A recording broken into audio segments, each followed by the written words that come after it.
ರಾಮ ಮಂದಿರ ಯಾಕ್ರಿ ಕಟ್ತೀರಿ, ಶಾಲೆ ಕಟ್ಟಿ, ಕಾಲೇಜ್ ಕಟ್ಟಿ, ಆಸ್ಪತ್ರೆ ಕಟ್ಟಿ ಅಂತ ಕೇಳಿದ್ರು. ಅದರ ಅರ್ಥ ದೇವಸ್ಥಾನ ಕಟ್ಟೋದ್ರಿಂದ ಏನು ಲಾಭ ಆಗುತ್ತೆ ಅಂತ.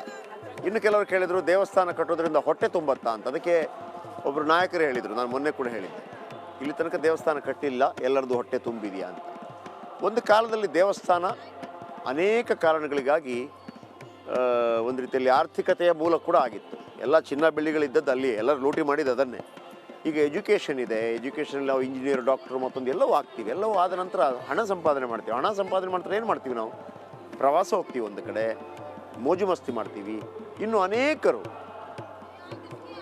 ತೀರ್ಥಕ್ಷೇತ್ರಗಳಿಗೆ ಭೇಟಿ ಕೊಡ್ತಾರೆ. ಅದು ನಮ್ಮ ವಂಶವಾಹಿನಿಯಿಂದ ಹೋಗಿಲ್ಲ. ನಾಟ್ ಓನ್ಲಿ ಅಸ್, ನಾವು ಮಾತ್ರ ಅಲ್ಲ. ಕ್ರಿಶ್ಚಿಯನ್ರು ವ್ಯಾಟಿಕನ್ ಸಿಟಿಗೆ ಹೋಗ್ತಾರೆ, ಮುಸ್ಲಿಮರು ಕಾಬಾಗೆ ಹೋಗ್ತಾರೆ. ಅಲ್ಲಿ ಹೋದಾಗ ಅಲ್ಲೂ ಕೂಡ ಬಹಳ ದೊಡ್ಡ ಮಟ್ಟದಲ್ಲಿ ವ್ಯಾಪಾರ ವಹಿವಾಟುಗಳು ಜಾಸ್ತಿ ಆಗುತ್ತೆ. ಹಾಗಿದ್ದರೆ ರಾಮ ಮಂದಿರ ಕಟ್ಟಿ ಏನು ಲಾಭ ಆಯಿತು? 20,000 ಕೋಟಿ 20,000 ಕೋಟಿ ವರಮಾನ ಬರುತ್ತೆ. ಹೇಗೆ ಅಂತ ಹೇಳ್ತೀನಿ ಕೇಳಿ.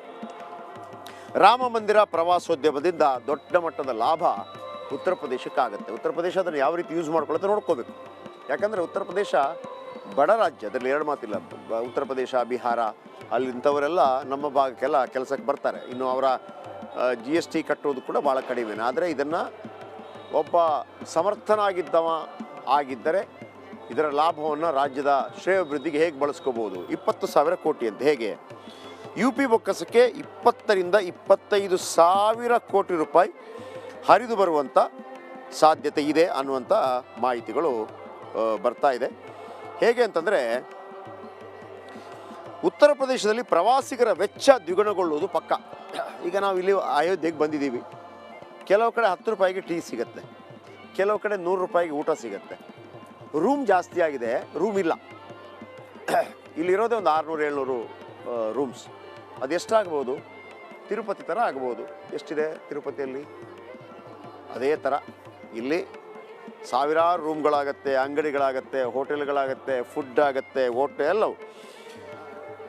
ಪ್ರವಾಸಿಗರು ಖರ್ಚು ಮಾಡಿದಷ್ಟು ಸರ್ಕಾರಕ್ಕೆ ಆದಾಯ ಬರುತ್ತೆ. ಇಲ್ಲಿ ಬಂದವರು ಖರ್ಚು ಮಾಡ್ತಾರೆ, ಉಳಿತಾರೆ, ಒಂದು ಕಡೆ ತಿಂಡಿ ತಿಂತಾರೆ, ಏನೋ ಪರ್ಚೇಸ್ ಮಾಡ್ತಾರೆ.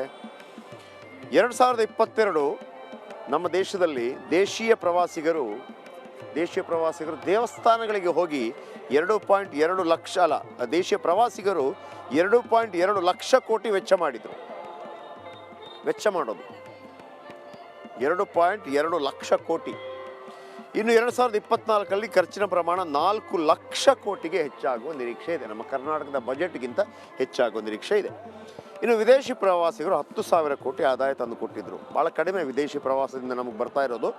ಅದನ್ನೇ ವಿದೇಶಿ ಪ್ರವಾಸಿಗರು ಭಾರತಕ್ಕೆ ಬರುವಂಥದ್ದು ಶುರುವಾಗ್ಬಿಟ್ರೆ ನಮಗೆ ಲಾಭವೇ ಲಾಭ. ಇನ್ನು 2027-28 ಹೊತ್ತಿಗೆ 5 ಟ್ರಿಲಿಯನ್ ದಾಟಲಿದೆ ಭಾರತ ಆರ್ಥಿಕತೆ, ಪ್ರಧಾನಿ ಮೋದಿ ಹೇಳಿದರು. ಇನ್ನು ಉತ್ತರ ಪ್ರದೇಶದ ಆರ್ಥಿಕತೆ 500 ಬಿಲಿಯನ್ ದಾಟುವ ನಿರೀಕ್ಷೆ ಇದೆ. 500 ಬಿಲಿಯನ್ ಅಂದರೆ ನಾರ್ವೆ ದೇಶದ ಆರ್ಥಿಕತೆಗೆ ಸಮಾನ. ಈ ದುಡ್ಡಿನಲ್ಲಿ ಎಷ್ಟು ಆಸ್ಪತ್ರೆ ಕಟ್ಟಬಹುದು, ಎಷ್ಟು ಶಾಲೆ ನಿರ್ಮಿಸಬಹುದು ಅನ್ನುವಂಥ ಪ್ರಶ್ನೆ ಕೇಳಿದವರಿಗೆ ಉತ್ತರದ ರೂಪದಲ್ಲಿ. ಅಲ್ಲಿಂದ ಇಷ್ಟು ವರಮಾನ ಬಂದರೆ ಅದರಲ್ಲಿ ಕಟ್ಟಬಹುದಲ್ಲ ಅಲ್ವಾ? ಈಗ ಯಾವುದು ಒಂದು ದೇವಸ್ಥಾನದಿಂದ ವರಮಾನ ಬರೋದಿದ್ರೆ ಆ ವರಮಾನದಿಂದ ಅತ್ಯದ್ಭುತ ಕೆಲಸಗಳನ್ನು ಮಾಡ್ಬೋದಲ್ಲ. ತಿರುಪತಿ ಮುಖಾಂತರ ಎಷ್ಟು ಕೆಲಸಗಳಾಗ್ತಾ ಇಲ್ಲ. ನಮ್ಮ ದೇಶದಲ್ಲಿರುವಂಥ ಒಂದು ಅವಕಾಶಗಳು. ಒಂದು ಕಾಲದಲ್ಲಿ ಶಾಲೆಗಳಿಗೆ ಹೋಗದಂಥ ಪರಿಸ್ಥಿತಿ ಇದ್ದಾಗ ಶಾಲೆಗಳೇ ಮುಖ್ಯವಾಗಿತ್ತು. ಈಗ ಶಾಲೆಗೆ ಹೋಗಬೇಕು, ಶಾಲೆಗೆ ಹೋದ ನಂತರ ನೀವು ಕೇಳಬೇಕಿದ್ರೆ ಒಬ್ಬ ಡಾಕ್ಟರ್, ಇಂಜಿನಿಯರ್, IAS, IPS ಆದ ನಂತರ ಅವನಿಗೆ ಗೊತ್ತಾಗುತ್ತೆ ಮತ್ತೆ ಆಧ್ಯಾತ್ಮದ ಕಡೆಗೆ ವಾಲ್ತಾನೆ, ಬಂದಲ್ಲಿಗೆ ವಾಪಸ್ ಹೋಗೋದು ಅಂತ ಹೇಳ್ತಾರಲ್ಲ. ಏನೋ ಒಂದು ಶಕ್ತಿ ಇದೆ ಅಂತ ಅವನಿಗೆ ಅರ್ಥ ಆಗ್ಲಿಕ್ಕೆ ಶುರುವಾಗುತ್ತೆ. ಆಗ ಅವನು ದೇವಸ್ಥಾನದ ಬಳಿಗೆ ಬರ್ತಾನೆ. ಇನ್ನು ರಾಮ ತಂದಿರುವ ಆದಾಯ ಏನೇನು? 2021 3,21,000 ಜನರು ಅಯೋಧ್ಯೆಗೆ ಭೇಟಿ ಕೊಟ್ಟಿದ್ದರು. 2021 ಎಷ್ಟು? 3,21,000 ಜನ ಭಕ್ತಾದಿಗಳು ಅಯೋಧ್ಯೆಗೆ ಭೇಟಿ ಕೊಟ್ಟಿದ್ದರು. 2022 ಬರೋಬ್ಬರಿ 2.39 ಕೋಟಿಗೆ ಏರಿಕೆಯಾದ ಭಕ್ತರ ಸಂಖ್ಯೆ. 22 3 ಲಕ್ಷದಿಂದ 2 ಕೋಟಿಗೆ ಏರಿಕೆ ಆಯಿತು. 24 ಪ್ರತಿದಿನ 3 ಲಕ್ಷ ಜನ ಬರುವಂಥ ಸಾಧ್ಯತೆ ಇದೆ. ನೋಡಿ, ವರ್ಷದಲ್ಲಿ 3,21,000 ಜನ ಬರ್ತಾ ಇದ್ರು. ಎಷ್ಟು? ವರ್ಷದಲ್ಲಿ 3,21,000 ಜನ ಅಯೋಧ್ಯೆಗೆ ಒಂದು ವರ್ಷದಲ್ಲಿ. 2072 ಅದು ವರ್ಷಕ್ಕೆ 2.39 ಕೋಟಿ ಆಯಿತು. ಈಗ ದಿನಕ್ಕೆ 3 ಲಕ್ಷ ಬರೋಕ್ಕೆ ಶುರುವಾಗಿದ್ದಾರೆ. ಇವತ್ತು 7 ಲಕ್ಷ ಬಂದಿದ್ರು, ಅದು ಯಾವತ್ತೂ ಇರೋದಿಲ್ಲ, ಅರ್ಧ ಕಟ್ಟಾಗತ್ತೆ. ದಿವಸಕ್ಕೆ 3 ಲಕ್ಷ ಬರಬಹುದು ಅಂತ ನಿರೀಕ್ಷೆ ಇದೆ. ರಾಮ ಮಂದಿರ ಅಯೋಧ್ಯೆ ಮೇಲೆ ಇದು ಉತ್ತಮ ಪರಿಣಾಮ ಬೀರಲಿದೆ. ದೇಗುಲ ನಿರ್ಮಾಣ ಆರಂಭವಾಗ್ತಾ ಇದ್ದಾಗೆ ರಿಯಲ್ ಎಸ್ಟೇಟ್ಗೆ ಸಿಕ್ಕಾಪಟ್ಟೆ ಬೇಡಿಕೆ. ಇಲ್ಲಿ ಕೊಳ್ಳೋರಿರಲಿಲ್ಲ, ಜಾಗ ಕೊಳ್ಳೋರಿರಲಿಲ್ಲ. ಈಗ 3,000ರಿಂದ 7,000 ಆಗಿದೆ ಸ್ಕ್ವೇರ್ ಫೀಟ್.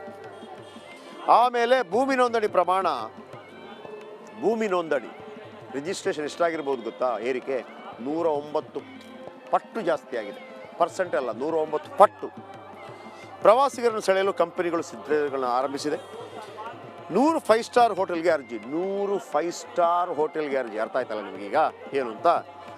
ಅದರಲ್ಲಿ ಬಂದು ವಾಸ್ತವ್ಯ ಹೂಡೋರು ಯಾರು?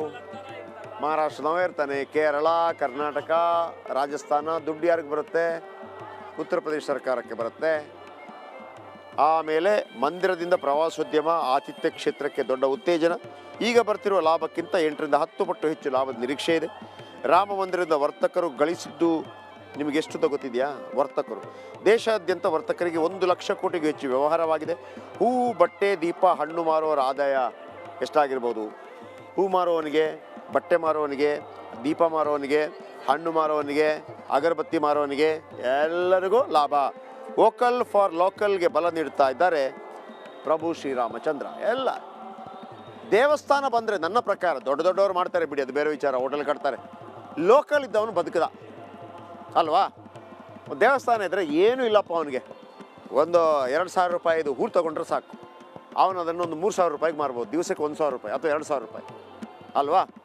ತೆಂಗಿನಕಾಯಿ ಮಾರ್ಬೋದು ಅಲ್ವಾ? ಅಗರಬತ್ತಿ ಮಾರ್ಬೋದು. ಸಣ್ಣ ಮಟ್ಟದಲ್ಲಿ ಒಂದು ಚಹಾ ಅಂಗಡಿ ಇಡ್ಬೋದಪ್ಪ. ಅದು ಇಲ್ವಾ? ಒಂದು ಶಲ್ಯ ಮಾರೋದು ಅದು ಇಲ್ವಾ? ಒಂದು ಕವರ್. ಎಷ್ಟಿದೆ ಅವಕಾಶ? ಇದೆಲ್ಲ ಆಗಿದೆ, ನೋಡೋಣ ಏನಾಗುತ್ತೆ ಅಂತ. ರಿಪಬ್ಲಿಕ್ ವರ್ಲ್ಡ್ ಆ್ಯಪ್ ಇದು ಕೇವಲ ಅಪ್ಲಿಕೇಶನ್ ಅಲ್ಲ, ಸಮಗ್ರ ಸುದ್ದಿಗಳ ಸಂಪರ್ಕ ಮಾರ್ಗಕ್ಕೆ ಕ್ರಾಂತಿಕಾರಿ ಬದಲಾವಣೆ. ರಿಪಬ್ಲಿಕ್ ವರ್ಲ್ಡ್ ಆ್ಯಪ್ ಕೇವಲ ಸುದ್ದಿ ಅಪ್ಲಿಕೇಶನ್ ಪರಿಚಯಿಸ್ತಾ ಇಲ್ಲ, ಬದಲಾಗಿ ಡಿಜಿಟಲ್ ಸುದ್ದಿ ಬಳಕೆಯ ಹೊಸ ಯುಗಕ್ಕೆ ನಾಂದಿ ಹಾಡ್ತಾ ಇದೆ. ಇದೊಂದು ಬ್ರೇಕಿಂಗ್ ನ್ಯೂಸ್, ಪ್ರಭಾವಶಾಲಿ ಕಾರ್ಯಕ್ರಮಗಳಿಗೆ ಗಟ್ಟಿಯಾದ ನ್ಯೂಸ್. ಇಲ್ಲಿ ಕೇವಲ ತಾಜಾ ಸುದ್ದಿ, ಅದರ ನೇರ ಪ್ರಸಾರ ಮತ್ತು ಚರ್ಚೆಗಳಿಗೆ ಮಾತ್ರ ಅವಕಾಶ. ರಿಪಬ್ಲಿಕ್ ವರ್ಲ್ಡ್ ಆ್ಯಪ್ ಡೌನ್ಲೋಡ್ ಮಾಡಿಕೊಳ್ಳಿ. ಗೂಗಲ್ ಪ್ಲೇಸ್ಟೋರ್ ಮತ್ತು ಆಪಲ್ ಆ್ಯಪ್ ಸ್ಟೋರ್ನಲ್ಲಿ ಲಭ್ಯವಿದೆ. ರಿಪಬ್ಲಿಕ್ ವರ್ಲ್ಡ್ ಆ್ಯಪ್ ಇದು ಕೇವಲ ಅಪ್ಲಿಕೇಶನ್ ಅಲ್ಲ, ಸಮಗ್ರ ಸುದ್ದಿಗಳ ಸಂಪರ್ಕ ಮಾರ್ಗಕ್ಕೆ ಕ್ರಾಂತಿಕಾರಿ ಬದಲಾವಣೆ. ರಿಪಬ್ಲಿಕ್ ವರ್ಲ್ಡ್ ಆ್ಯಪ್ ಕೇವಲ ಸುದ್ದಿ ಅಪ್ಲಿಕೇಶನ್ ಅನ್ನ ಪರಿಚಯ ಮಾಡ್ತಾ ಇಲ್ಲ, ಬದಲಾಗಿ ಡಿಜಿಟಲ್ ಸುದ್ದಿ ಬಳಕೆಯ ಹೊಸ ಯುಗಕ್ಕೆ ನಾಂದಿ ಹಾಡ್ತಾ ಇದೆ. ಇದೊಂದು ಬ್ರೇಕಿಂಗ್ ನ್ಯೂಸ್, ಪ್ರಭಾವಶಾಲಿ ಕಾರ್ಯಕ್ರಮಗಳಿಗೆ ಗಟ್ಟಿಯಾದ ವೇದಿಕೆ. ರಿಪಬ್ಲಿಕ್ ವರ್ಲ್ಡ್ ಅಪ್ಲಿಕೇಶನ್ ಈಗ ಲೈವ್ ಆಗಿದೆ. ಗೂಗಲ್ ಪ್ಲೇಸ್ಟೋರ್ ಮತ್ತು ಆಪಲ್ ಆಪ್ ಸ್ಟೋರ್ ಎರಡರಲ್ಲೂ ಲಭ್ಯವಿದೆ. ಈಗಲೇ ಡೌನ್ಲೋಡ್ ಮಾಡಿ.